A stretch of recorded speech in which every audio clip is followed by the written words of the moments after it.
So, good evening, students. We were covering the hospital internship program. Myself, Dr. Archana Gupta, clinical nutritionist and lifestyle coach from Chandalakshmi Hospital, Ghaziabad. And we have covered first chapter, introduction about the hospital and administrative setup of the institution. And here I have given you the website link as well so that you can check all the details there also.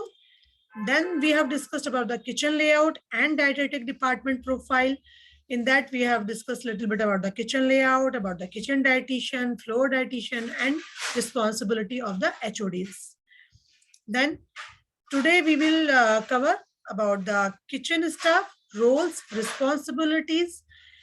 There are some just in a brief about the dietitian role as we have already discussed, and then the supervisor role, then cook and chef, and helpers, steward, utilities. These are the members of the hospital. They are available in the this kitchen, and where what we do, like we are covering the things as per the norms.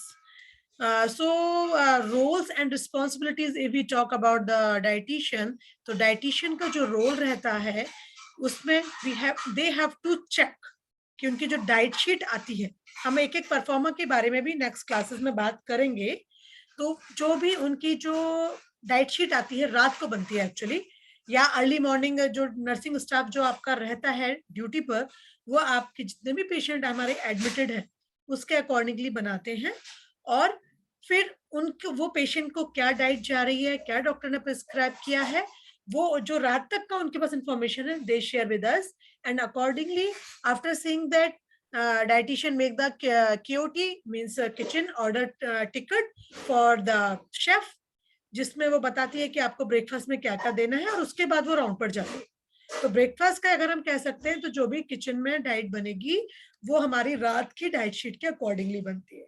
Okay, ये उनका सबसे पहला काम है। दूसरा काम उनका क्या काम है कि to make different over for the stewards what all to be given and what should not be given to the patients, कि पेशेंट्स को किचन में आपने बता दिया, और स्पेशली फिर स्टवर्ड्स को अलग से टिकट्स बनाकर भी या एक शीट में लिख करके वो बताते हैं कि क्या आपको देना है पेशेंट्स को और आपको क्या नहीं देना है। क्योंकि कई बार क्या होता है कि किचन में जैसे खाना बन गया है तो वहां से सर्व होने का सिस्टम तो होता नहीं है, वो आपको इकट्ठा बेन मेरी में या फिर आपको थाली में डाल करके स्टवर्ड्स ही देते हैं। तो स्टीवर्ड्स को ये समझना बहुत जरूरी है कि पेशेंट्स को क्या दिया जाएगा और क्या नहीं दिया जाएगा। तीसरा उनका काम है कि supervise the kitchen regarding sanitation and hygiene. तो जो भी काम किचन में हो रहा है, जो भी चीजें हो रही हैं, वो बहुत सफाई से हो और हाइजीन मेंटेन की जाए, ये भी देखना डाइटिशियन का ही रोल होता है। To check the store room regarding sanitation and stock expiry also, this is very much important कि आप जो डाइटिशियन है वो बीच बीच में अपने आप सडन ऑडिट कर सकती है, आपके स्टोर रूम में जाकर के वहां देख सकती है साफ सफाई है या नहीं है, कोई ऐसा स्टॉक तो नहीं है जो नियर टू एक्सपायरी है, तो उसको देखा जाए। और फीफो जैसा मैंने पिछली बार एक बार बताया था, फर्स्ट इन फर्स्ट आउट, कि जो आपका पुराना सामान है वो अलग रखा जाएगा और जो नया सामान आएगा वो अलग रखा जाएगा, और जो एक्सपायरी डेट के अकॉर्डिंगली हमको फर्स्ट इन फर्स्ट आउट जो हमारा फॉर्मूला है उसे हमें फॉलो करना होगा। अगला हमारा रोल जो डाइटिशियन की रिस्पॉन्सिबिलिटी आती है कि स्टाफ की बाकी ग्रूमिंग को भी चेक करना, sorry, hairs, nails, clothes, shaving, और उनको बताना ब्रीफ में भी कि क्या क्या चीजें आपको करनी है, क्या क्या चीजें आपको नहीं करनी है। लाइक जैसे आपने एक तो आपने ऐसे ही उनको विजुअलाइज करके देख लिया कि नेल्स उनके कटे हुए हैं, कपड़े साफ हैं, शेविंग करके आए हैं कि नहीं आए हैं, हेयर्स प्रॉपरली शॉर्ट है या नहीं है, और अगर जिनके जैसे लड़कियां अगर हैं तो उनके प्रॉपरली टाइड अप है या नहीं, उन्होंने ऊपर उसके ऊपर उन्होंने कैप लगाई है कि नहीं लगाई है, उन्होंने कोई ज्वेलरी तो नहीं पहनी है जो कि लटकती रहती है और वो खाने के में या किसी चीज में टच करती है और फिर वो वापस हट जाती है, तो उससे इन्फेक्शन हो सकता है, राइट। उन्होंने अगर नेल पॉलिश तो नहीं लगाई, अगर कोई लड़कियां वहां पर काम करती हैं या लेडीज हैं तो वो भी अलाउड नहीं होता है। हाथों में अंगूठी पहनना और क्या कहते हैं अंगूठी, ये घड़ी पहनना, ये सारी चीजें अलाउड नहीं होती हैं, राइट। तो इन सब चीजों को भी देखना है। फूड जो है आपका उसको चेक करना है, breakfast, T, soup, lunch and dinner, ये हमारे मेन कोर्स है। 3 टाइम हमारा ब्रेकफास्ट हो गया, लंच हो गया, डिनर हो गया, मेन कोर हो गए। उसके बाद हम सुबह की चाय देते हैं पेशेंट को, शाम की चाय देते हैं। सुबह एक बार हम फ्रूट भी देते हैं और शाम को हम सूप भी देते हैं।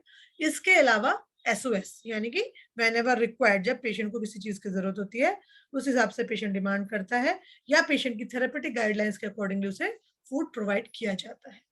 तो उन सब चीजों को भी फूड को चेक करना है, क्योंकि हमारा हॉस्पिटल में 7 to 7 हम लोग डाइटिशियन का कवरेज देते हैं।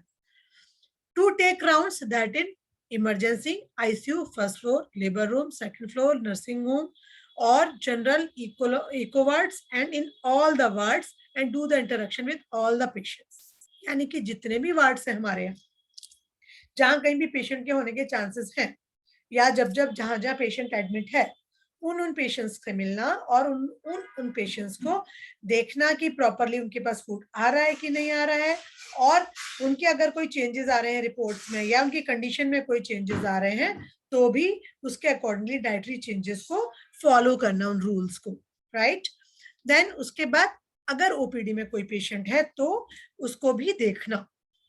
ओपीडी के पेशेंट्स को, आउटडोर जो पेशेंट्स आते हैं जिनको डाइटरी रिक्वायरमेंट होती है, उन पेशेंट्स को भी हमारी डाइटिशियन को देखना होता है, गाइड करना होता है about the diet, whether they are overweight, underweight और with any diseases they are suffering from, right. कई बार प्रीनेटल पोस्टनेटल केयर के लिए भी पेशेंट्स आते हैं जिनकी डिलीवरी होनी होती है ना, या फिर जिनका अंडरवेट चल रहा होता है ड्यूरिंग प्रेगनेंसी टाइम, या ओवरवेट हो रहा है, या जेस्टेशनल डायबिटीज हो गई, so many cases are there, तो वो ओपीडी में पेशेंट्स को कवर करना होता है।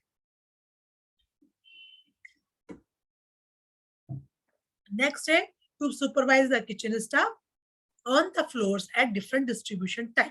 जो भी डिस्ट्रीब्यूशन का टाइम है तो फ्लोर की जो डाइटिशियन होगी वो उस फ्लोर पर ही रहेगी और वहां पर वो उनको बताएगी कि कब किस पेशेंट को क्या क्या चीजें देनी है और कैसे कैसे देनी है। Okay, to look over the OPD patients, okay sorry ये हो गया, to do the counselling in the ward. Ward में जो एडमिटेड पेशेंट्स हैं उनको भी समझाना है, क्योंकि कई बार क्या होता है, खाना आता है ऐसे साइड में रखा रहता है, पेशेंट्स खाना नहीं खाते, तो पेशेंट को उनको समझाना होगा कि आपको ये खाना खाना है, this is healthy for you, so you should eat it, पहली बात।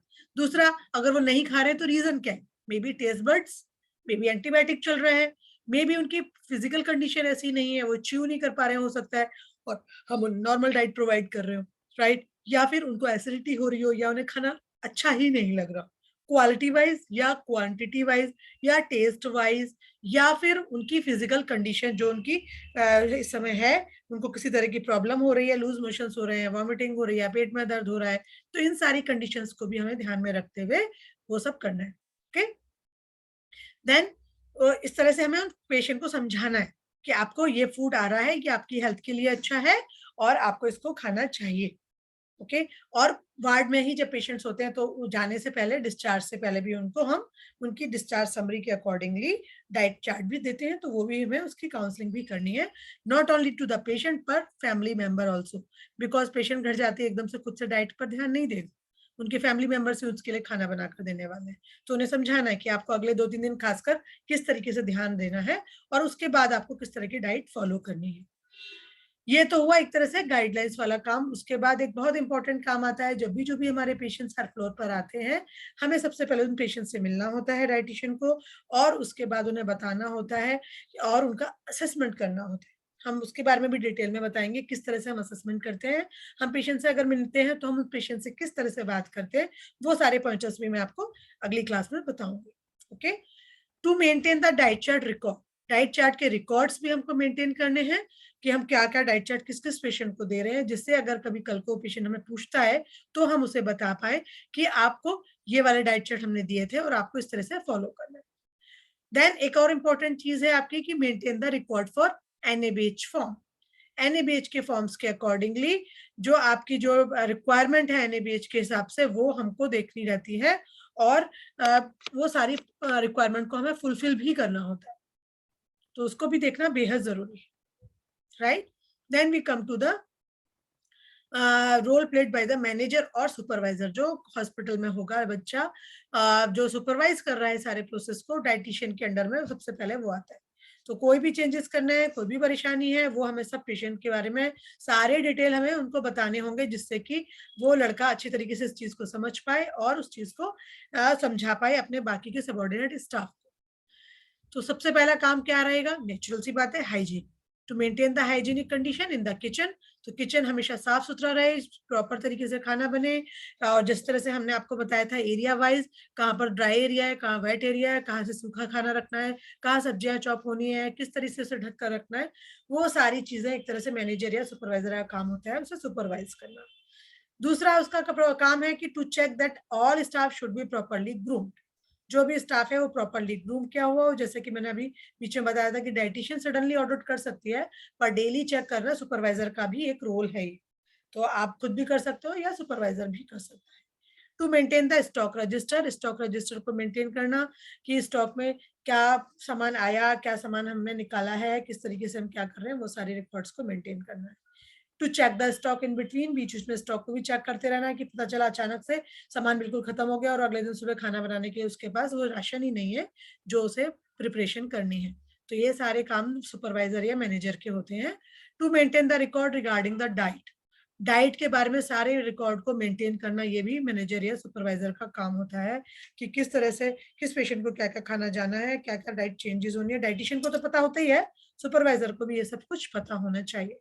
Okay, then we come to the instructions for dos and don'ts. ये सारे ऑल ओवर स्टाफ के लिए है कि स्टाफ को क्या क्या चीजें करनी है, क्या क्या चीजें नहीं करनी है।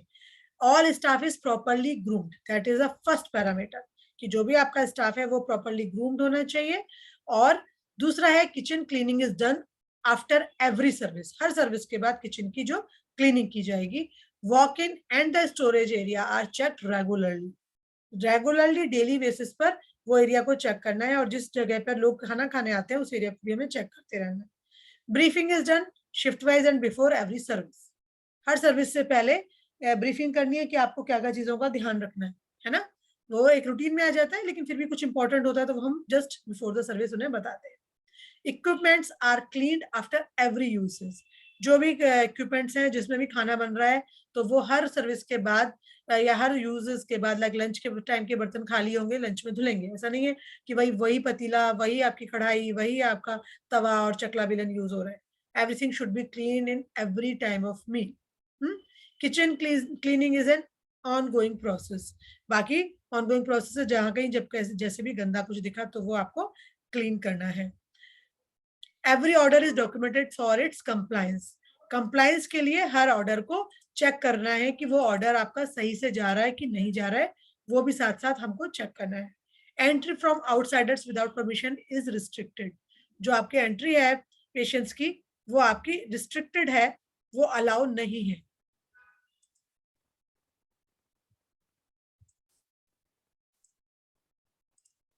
ओके अच्छा, आपने मुझे बताया नहीं बेटा कि क्या कहते हैं, इसमें मैंने शेयर नहीं की हुई है स्क्रीन, राइट? मैम चैट में शेयर किया था। Sorry sorry sorry. ओके। हाँ इट्स ओके। तो अभी खैर पॉइंट्स ही थे, आई विल शेयर अगेन, वो रिकॉर्डिंग में मैं एक बार देख लूंगी इसको, मैं वापस से शेयर कर दूंगी आप लोगों को। I will just go through that, तो 2-3 पेज ही हमारे कवर हुए। तो this is the first page, roles and responsibility perform by dietitian, जो कि मैं ऑलरेडी बता ही चुकी हूँ, है ना, और पहले भी हमने सब देखा है। फिर उसके बाद सेकंड जो हमारा इंपॉर्टेंट आता है, role played by manager and supervisor, supervisor को क्या क्या करना है, ये उसके सारे पॉइंट्स हैं। ओके, जो भी हमने आपको बताया। फिर हम we are talking about the instructions for dos and don'ts, जो डूज एंड डोंट्स हमारे इंस्ट्रक्शंस हैं कि हमको क्या क्या का ध्यान रखना है, ये वो सारे पॉइंट्स हैं आपके। देन लाइक एंट्री के बारे में हम बात कर रहे थे, परमिशन के बिना कोई भी आउटसाइड का बंदा नहीं आएगा, एंटर नहीं करेगा। Then patient food is check before the delivery, delivery डिलीवरी से पहले पेशेंट का फूड भी चेक होना बेहद जरूरी है। Tray layout from every for every order is check before dispatch and delivery, tray का जो लेआउट है वो भी चेक होना है। ऐसा नहीं है कि आपने छोटी सी प्लेट में सारे कुछ भर भर के दे दिया। जो हमारा फॉर्मेट चल रहा है कि कौन से वार्ड में किस तरह की प्लेट जानी है, किस तरह के बाउल्स जाना है, किस तरह से उसको प्लेट का लेआउट है, कहाँ चम्मच रखने, कहाँ सैलेड रखना है, वो सब भी हमें चेक करते रहना चाहिए बीच बीच में। Patient meal timing is restricted and adhere to, जो भी टाइमिंग्स हमारी है उसको भी ध्यान से देखना है कि उसके अकॉर्डिंगली ही काम होना चाहिए। ऐसा नहीं है कि पता चला 10 बजे का टाइम है और 12 बजे खाना सर्व हो रहा हो हमारा। ओके, इन सब चीजों को भी हमें ध्यान से देखना है। Loose wears and faulty machinery is checked to avoid any accidents. जो भी हमारे जो काम करने वाली चीजें हैं, या किसी का नट बोल्ट ढीला हो रहा है, या कोई जैसे मान लीजिए कुकर का ढक्कन है, मान लो वो गड़बड़ हो रहा है, या कोई भी हमारा कोई भी तरह की चीजें हैं, जो भी हमारी मशीनरी हम किचन में यूज कर रहे हैं, लाइक ओवन यूज कर रहे हैं, हम गैस के बर्नर्स हम यूज कर रहे हैं, हम मिक्सी यूज कर रहे हैं, चॉपर्स यूज कर रहे हैं, so many things are there. तो उन सबको भी हमें चेक करते रहना है कि ये नाइफ वाइफ वगैरह ही है, सपोज सीजर है तो उसके कहीं किसी के नट बोल्ट ढीले तो नहीं है, ठीक है। तो इस तरह से कोई भी चीज ऐसी ना पड़ी हुई हो, या कई बार स्टैपल की हुई हमारी डाइट शीट ही होती है, मैं तो कहती हूँ सिंपल सी चीज है, तो ऐसा ना हो कि उसका स्टैपल लूज हो रहा हो जो कि आपके खाने में गिर जाए गलती से। तो वो सारी चीजों को हमें देखना है। Nail to be well clipped and hand clean, वो मैंने पहले भी बताया था कि नाखून अच्छी तरह से कटे हुए होने चाहिए और हाथ हमारे प्रॉपर तरीके से साफ होने चाहिए। Hands to be washed every time before going for patient service and after coming back. जब भी हम खाना सर्व करने जा रहे हैं तो जाने से पहले हमें सर्व फूड हाथ धोने हैं, और आने के बाद भी हमको हाथ धोने हैं, क्योंकि हम पेशेंट्स के रूम के दरवाजे को हर चीज को टच करते हैं। Serve food in timely manner to preserve the nutrient value also. जब भी हम फूड को सर्व कर रहे हैं हम इमीडिएटली साथ के साथ बना रहे हैं। ऐसा ना हो कि हम सुबह का खाना शाम को सर्व कर रहे हैं, शाम का खाना अगले दिन बचा करके सर्व कर रहे हैं। कोशिश ये रहेगी कि अगर आपका 12:30 बजे फूड सर्व होता है तो 12 बजे तक फूड बनेगा और with in half an hour उसके बाद वो सर्विंग स्टार्ट हो जाएगी, राइट, जिससे कि उसकी पेरिशेबल वैल्यू भी ठीक रहे और उसकी न्यूट्रिटिव वैल्यू भी ठीक रहे। क्या क्या चीजें नहीं करनी है वो भी बहुत इंपॉर्टेंट है, लाइक च्यूइंग और टोबैको इन द किचन। कई बार देखा होगा आपको, स्टाफ को हम लोग मना नहीं कर पाते हैं, और तो हम कह नहीं पाते हैं पेशेंट से सॉरी स्टाफ से, पेशेंट हम नहीं कह पाते, राइट। मुझे क्यों ये बात बोली मेरे मन में आई, क्योंकि हमारे मन में रहती है ये बात। आज मेरे हॉस्पिटल में एक पेशेंट था, he was suffering from TB, और वो क्या कहते हैं तंबाकू खा रहा है। आज डिस्चार्ज होने के बाद भी उसका तो तंबाकू खा रहा है। तो उनको नहीं बोल सकते आप कई बार, लेकिन हम अपने आप को तो बोल ही सकते हैं, है ना। तो अपने स्टाफ को स्पेशली बोलना है कि उनको तंबाकू वगैरह ऐसी कोई भी चीज च्यू नहीं करनी है, च्युइंगम भी नहीं खाने, किसी भी तरह का इस तरह का सामान नहीं खाना है। Cooks with long and uncovered hair are not allowed to work. वो मैं पहले भी आपको बता चुकी हूँ ग्रूमिंग में, कि एक बार और मैंने पिछली बार भी बताया था कि लाइक बालों को, छोटे बालों को हम कैसे चेक कर सकते हैं, उनकी लेंथ को उनकी आईब्रो तक से बड़े नहीं होने चाहिए, so that you can check that. Arguing with the guest not allowed, the guest should be satisfied. कोई भी हमारे अगर आ रहा है तो उसको हमें उनसे कुछ बहस नहीं करनी है, उनको समझाना है। अगर नहीं समझ रहे तो ठीक है, एक्सेप्ट कर लेना, उनसे बहस बिल्कुल भी नहीं करनी है, क्योंकि गेस्ट जो होता है वो हमेशा यही सोचता है we are always right, patients हमेशा यही सोचते हैं वी आर ऑलवेज राइट। तो हमें उसको जो है मैस नहीं करना है, हमें शांति से उनकी बात को सुननी है। If possible we can sort out then very good, और नहीं सॉर्ट आउट कर सकते तो हमें थोड़ा शांत हो जाना है। There should be no uncovered wounds and cuts. अगर किसी को कभी चोट लग गई है, कोई कट गया, तो इमीडिएटली ड्रेसिंग करानी बहुत जरूरी है, उसको इसी तरह से नहीं छोड़ना है, क्योंकि कई बार इसकी वजह से फिर वो इन्फेक्शन हो जाता है, right. It is the responsibility of the employee inform the employer of the about any type of disease, symptoms or condition, and every employee shall be advised of his responsibility at the time of his or her employment. अगर किसी भी staff को किसी भी तरह की कोई बीमारी है जो कि इन्फेक्शियस हो सकती है, कंटेजियस हो सकती है, तो उसको अपने बताना है वो भी। और अदरवाइज अगर उस समय भी कोई बीमारी हो रही है या कोई परेशानी हो रही है तो भी उसको इन्फॉर्म करना है और उसका ट्रीटमेंट लेना है, ठीक है, क्योंकि ये उसकी रिस्पॉन्सिबिलिटी है कि उसकी वजह से आपके जो भी एम्प्लॉय है उसकी वजह से बाकी लोगों को कोई बीमारी ना हो। No person while infected with the disease in a communicable form that can be transmitted by the food shall work in a food service area. अगर कोई ऐसा पेशेंट है जो कि इन्फेक्शन उनका क्या कहते हैं ट्रांसमिट हो सकता है, तो वो हमें बिल्कुल भी अलाउ नहीं करना है ड्यूटी करने के लिए, ठीक है। और जैसे जैसे कई बार जुकाम हो रहा है, खांसी हो रही है, तो उस समय में हमको उनको किचन के अंदर खाना बनाने के लिए धीरे से अलाउड नहीं करना है। In any capacity on which there is a likelihood of such person contaminated food और food contact surface with pathogenic organism और ट्रांसमिटेड डिसीज और अदर पर्सन, क्योंकि उससे क्या होगा कि वो वहां पर जितने भी और स्टाफ है उनको भी इन्फेक्ट कर सकता है और हमारे बाकी के खाने को भी इन्फेक्ट कर सकता है। Now we come to the important instruction for the kitchen. Door should be closed. ये एक बहुत इंपॉर्टेंट इंस्ट्रक्शन है कि जो मेन एंट्री वाला डोर होता है वो ज्यादातर बंद रहता है वहां पर से, जिससे कि बाकी के लोगों के लिए एक तरह से पता चल जाए कि बाकी लोगों के लिए एंट्री रिस्ट्रिक्टेड है और इन्फेक्शन भी ना आए बाकी के हॉस्पिटल से, राइट। एम्प्लॉयर में wear appropriate protective equipments if they are sick. अगर मान लीजिए हल्का फुल्का जुकाम खांसी ऐसा कुछ हो रहा है तो मास्क लगा सकते हैं, ग्लव्स पहन सकते हैं। मान लीजिए कहीं हाथ में चोट लगी है, कट लगा है, उसके ऊपर वो पट्टी करवाएंगे, बकायदा बैंडेज होगा, ड्रेसिंग होगी और उसके बाद भी वो ग्लव्स भी पहन सकते हैं जिससे कि इन्फेक्शन आगे ना फैल पाए। Employees shall thoroughly wash their hands and the exposed part of their arms with Dettol before starting work, during work as often as in necessary to keep them clean. ठीक है, स्टार्टिंग वर्क में भी करना है, during work में भी करना है और मैं तो कहूंगी बल्कि पोस्ट वर्क में भी ये चीज करनी है ना, क्योंकि दोनों टाइम पे ये सब काम होना जरूरी है। ठीक है, उससे ये रहेगा कि आपकी जो भी क्या कहते हैं इन्फेक्शन है वो आगे नहीं जाए। राइट, ठीक है, इस चीज का हमको ध्यान रखना है। Then employees shall wear clean uniforms, caps, or other effective hair restraints. Maintain a high degree of personal cleanliness on duty, and aprons should be worn over street clothes. अगर मान लीजिए वो यूनिफॉर्म में नहीं है और वही कपड़े पहन के वो बाहर भी जा रहा है और वहां पे भी रह रहा है, या क्या कहते हैं सर्विस में जा रहा है फिर वापस आ रहा है, या कहीं फिर हॉस्पिटल से बाहर ड्यूटी पे चला जा रहा है, किसी काम से के लिए चला जाता है, तो उसको एप्रन पहनना बेहद जरूरी है।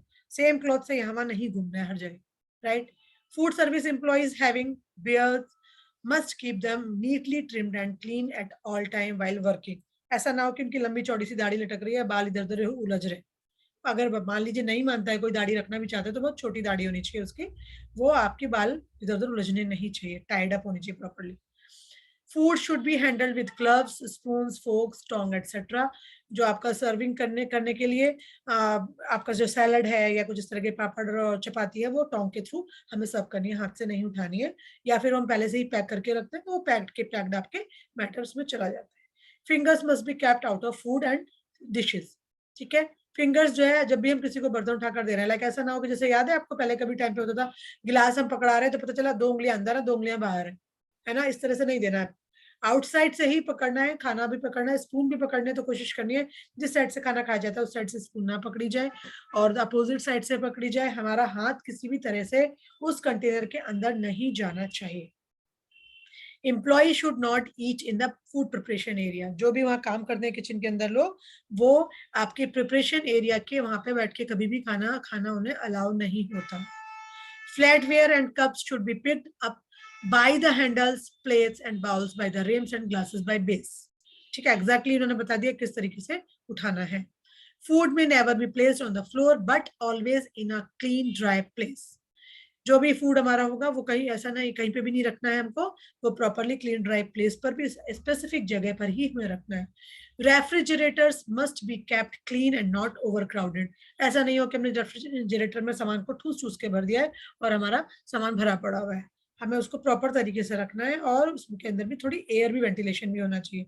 कई बार आपने देखा होगा हमारे घर में भी जब सामान हम लेकर के आते हैं तो जिस दिन हम लेकर आते हैं, अगर मान लीजिए इकट्ठा आपके यहाँ वीकली सामान आता है तो हम उस दिन सारी सब्जियों से फ्रिज को ऐसे भर देते हैं और उसके बाद 1 हफ्ता लगता है उस फ्रिज को खाली होने में।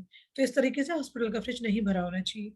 Canned foods, staples, and paper supplies must be used on rotation basis with the oldest used first. First in, first out procedure, जो मैं आपको बार बार बता रही हूँ। Instructions given for personal hygiene.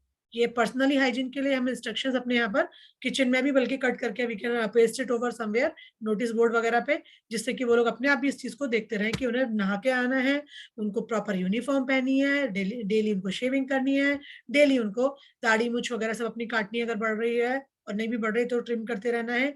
Socks हमेशा साफ सुथरे पहनना हो, ऐसा ना हो कि पता चला वो आईसीयू में शूज चेंज करके जा रहे हैं और पूरा आईसीयू के अंदर उनके जो सॉक्स के अंदर से स्मेल भर गई, ऐसा बहुत बार होता है ना। आयरन यूनिफॉर्म होनी चाहिए, ऐसा नहीं है कहीं से उठाई है, ऐसा लगे पता नहीं किस कहाँ से कबाड़ में से उठा करके या किसी बिन में से उठा करके यूनिफॉर्म पहन करके आ गए हैं।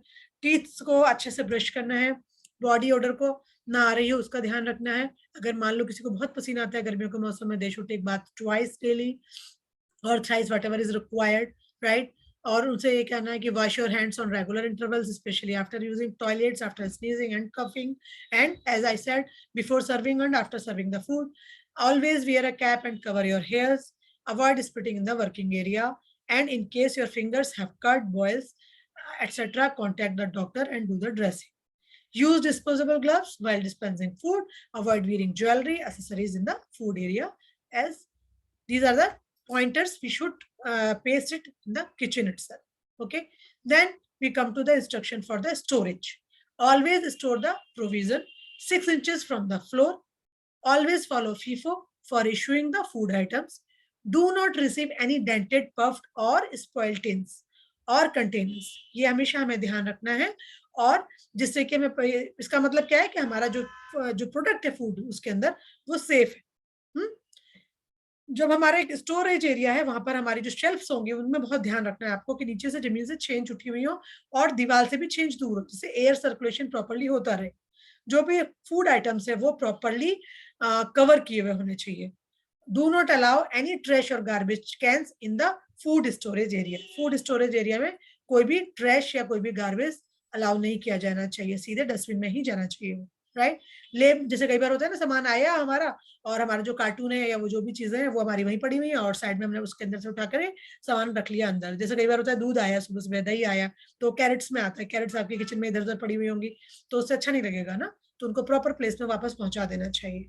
Labelling all the food items is must while placing them in wok in refrigerator. Okay, labelling करनी है जो भी इज अ मस्ट, क्योंकि उसमें देखना जिससे कि हमें पता चले कि कौन सा फूड हमने कब उसमें रखा है और कब हमने उसको सर्व करना है, उससे हमें उसका टाइम पता चल जाएगा। Wooden rack should not be use for storage purposes. Kitchen में नॉर्मली स्टील की स्टोरेज शेल्फ या स्टोरेज की आपकी अलमीरा सब कुछ यूज की जाती है, क्योंकि वहां पर फायर का लोड हमें घटाना होता है।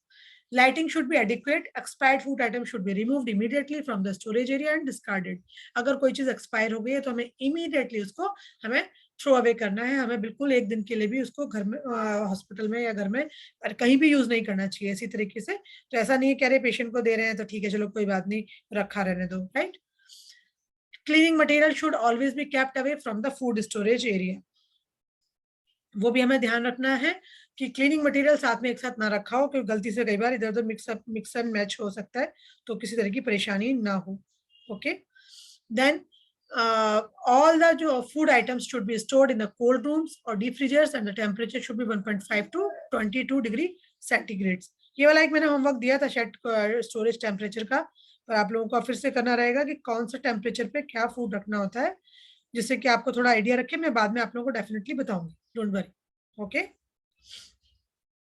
All the supply should be tagged with date and time of receiving. ये बहुत इंपॉर्टेंट चीज है कि हमको रिसीव करना है जो भी चीजें, वो हमें उसमें डेट एंड टाइम हमें लगानी है, क्योंकि अगर हम वो चीज नहीं लगाते हैं तो उससे हमें पता नहीं चलता है कि हमारे पास सामान कब आया और कब चला गया, राइट। अब कोई भी हमारे पास जो सामान है वो हमें बहुत ध्यान एक चीज देखनी है कि जो भी हमारे पास ऑर्डर है, हम जो स्टॉक में हमारे पास जो सामान है वो कितना है और उसके अकॉर्डिंगली हमको ऑर्डर प्लेस करना है। इस चीज को इम्पोर्टेंटली वापस से ये सारे प्रोसेस के साथ में हमें ध्यान रखना होगा। ये भी हम वहां पर एक लगा देते हैं जिससे कि लड़के वगैरह जो कभी देखें तो उसको समझ पाए और आराम से उस चीज को ध्यान में रख पाए। और ट्रॉली और ट्रे का लेआउट भी बीच में चेक करते रहना है। स्कोप ऑफ हॉस्पिटल, अब हॉस्पिटल वाइड हमें जो डिस्ट्रीब्यूशन लिस्ट हमारी है वो हमें क्यों रखी है हमने, इसके बारे में हम बात करेंगे थोड़ी कि किस तरीके से हम इस प्लानिंग को लेकर चलते हैं। Okay, distribution list food and beverages और नर्सिंग का से भी हमें डिस्कस करके फिर हमें उसके अकॉर्डिंगली हमें सारी चीजों के ऊपर प्लानिंग करनी है। क्योंकि कई बार क्या होता है हमें नर्सिंग स्टाफ के थ्रू इवन हॉस्पिटल में पूरे टीम वर्क काम करता है। डॉक्टर से हमें डिस्कस करना है, नर्सिंग स्टाफ से डिस्कस करना है, किचन स्टाफ जो कुकिंग कर रहा है उससे हमें डिस्कस करना है और हमें डाइटिशियंस के साथ में डिस्कस करना है। क्यों? क्योंकि हमें जो डिस्ट्रीब्यूशन करना है फूड का वो प्रॉपर तरीके से फिर हमारा हो और जो हमारे ऑब्जेक्टिव्स हैं वो सारे के सारे हमारे ऑब्जेक्टिव्स फुलफिल हो जाए, प्रॉपरली काम हम कर पाए। ऑब्जेक्टिव क्या है हमारे हॉस्पिटल का? बेसिकली देखा जाए तो to ensure proper and safe food handling starting from the receiving of raw materials, storage, food preparation and up to the meal distribution, right. हमारा सारा जो काम है वो कहाँ से शुरू होता है, स्टार्ट होता है कैसे? सबसे पहले हमने ऑर्डर किया और रिसीव किया रॉ मटेरियल को, उसको स्टोरेज किया, फिर हमने फूड को प्रिपेयर किया और हमने उस मील को डिस्ट्रीब्यूट किया with the help of nursing guidelines. Nurse ने जो हमें डिटेल दिया था उसके साथ में। दूसरा हमारा है कि to ensure that the food supplies by the food and beverage department for the consumption of the patients. जो भी हम फूड सप्लाई कर रहे हैं उसको हमें देखना है कि वो जो हमारा सप्लाई हो रही है वो प्रॉपर हो हमारे पेशेंट्स के पास, और उसमें कोई भी तरह की किसी भी तरह का कुछ भी गड़बड़ खाना ना जाए। वो पेशेंट के कंजम्पशन के लायक होना चाहिए, टेम्परेचर उसका प्रॉपर होना चाहिए, उसकी क्वालिटी अच्छी होनी चाहिए, दिखने में भी और खाने में भी। Attendants and employees are free from environment contamination and microbial contamination. इसका भी हमें ध्यान रखना है कि कंटेमिनेशन के चांसेस वहां नहीं होने चाहिए, इसलिए साफ सफाई का हमें everywhere, not only in the kitchen जहाँ सर्व किया जा रहा है फूड वहां भी, और पूरे हॉस्पिटल के एम्बियंस में, रूम्स में, सब जगह हमें साफ सफाई का ध्यान देना होगा। क्योंकि कई बार क्या होता है, हॉस्पिटल में इतने सारा पेशेंट्स है, फूड सर्व हो रहा है, पता चला कि हमारे प्रॉपर तरीके से सप्लाई नहीं हो रही है और उसका प्रॉपर तरीके से क्लियरेंस नहीं हो रही है, तो क्या होगा, जहां पर खाना बहुत देर तक रखा रहेगा तो वहां पर हो सकता है चींटियां, कॉकरोच, ये सब चीजें भी डेवलप हो सकती हैं। तो इन सब चीजों का भी हमें ध्यान रखना है। Procurement and receiving of raw material only properly labeled raw materials are received from reputed suppliers with whom a rate contract is made each year. जो भी सामान हम खरीदेंगे वो प्रॉपर एक कॉन्ट्रैक्टर के थ्रू खरीदा जाता है, जिससे हम पहले से एक बार रेट सारे हम डिस्कस करते हैं और उसके साथ एक कॉन्ट्रैक्ट बनाते हैं, राइट। और जो भी रॉ मटेरियल आएगा वो ऐसा नहीं कि ओपन आए, हर प्रॉपरली लेबल्ड होगा और जहां तक हो सके वो सील्ड फॉर्म में हो। Chef physically inspect all the material and cook on the duty for the quality. जो भी शेफ है वो फिजिकली देखेगा जो सामान आया है, या फिर जो कुक है जो ड्यूटी पर है उस समय वो क्वालिटी चेक करेगा।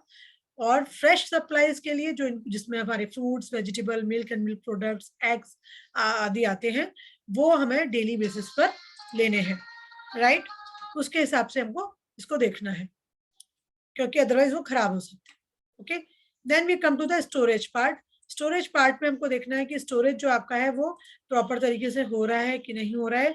Provision and other dry materials are stored on shelves at room temperature, which are segregated for the processed foods and are stored separately. First in, first out principle is followed for provisions and other dry material. ये मैं बार बार बता रही हूँ, FIFO system should be applied. Milk packets are stored in the refrigerator. जैसे ही आता है वैसे ही हमको वहां सेव करना है। Food preparation, pre-preparation and preparation of food shall be carried out in hygienic condition. Each meal is freshly prepared and consumed during the meal time. Leftover, if any, are discarded within 5 hours. That is very important point. Then we come to the food distribution part. Specified food delivery schedule is followed.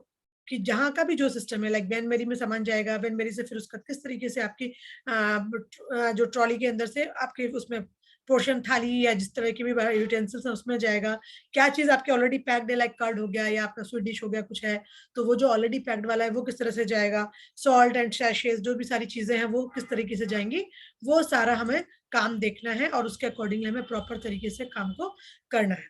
Okay, during transportation and service the food is supplied in covered trace, open कभी भी नहीं जाएगा।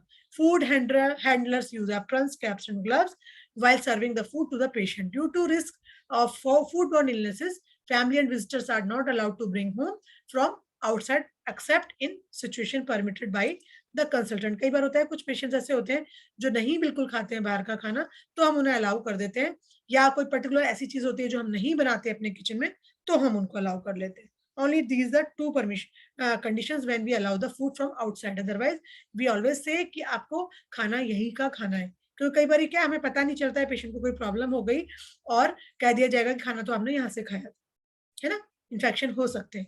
Cleaning process, vessels used for food production are cleaned in the pot washing area and with soap, oil and water. Vessels used for food service are cleaned with soap, oil and water. Hygiene and sanitation practices, cleaning material and sanitizers are used to maintain high standards and cleanliness. A cleaning schedule is followed for the cleaning of entire F&B area as well as the equipment used in the department. Food handlers are routinely instructed about food handling techniques and personal hygiene. Fruits and vegetables intended for raw consumption are washed in disinfectant solution also. Fruits and vegetable के लिए हम disinfect भी use करते हैं, कई बार हम salt solution use करते हैं, कई बार हम लेमन वाटर यूज करते हैं, कई बार हम पोटेशियम परमैंगनेट भी यूज करते हैं। तो भी इसका कैसे क्या रहेगा वो भी मैं आप लोगों को बताऊंगी। Hands are washed frequently with soap and water in the designated hand washing area only. हम लोग बार बार बात कर रहे हैं हैंड वॉशिंग की, तो जहां पर हाथ धोने वहीं धोने, ये नहीं कि वहीं पर खाना भी धुल रहा है वहीं पर हमने हाथ भी धो लिए। Okay, Food handlers cover their heads with a cap. Eating and drinking are confined to designated area only. जहां पर एरिया बनाया है उसी जगह पे खाना है. और एम्प्लॉय हेल्थ एंड हाइजीन की अगर मैं बात करूं तो एम्प्लॉय की जो हेल्थ एंड हाइजीन है उसको देखने के लिए हमको कुछ पॉइंट्स जो हम कर चुके हैं ऑलरेडी थोड़े, उसको हम जस्ट ये सारे पॉइंटर्स मैं आपको दोबारा से इसलिए दिखा रही हूँ क्योंकि ये सारे पॉइंटर्स हमको किचन में लगाने हैं, सारे इंस्ट्रक्शंस. ओके.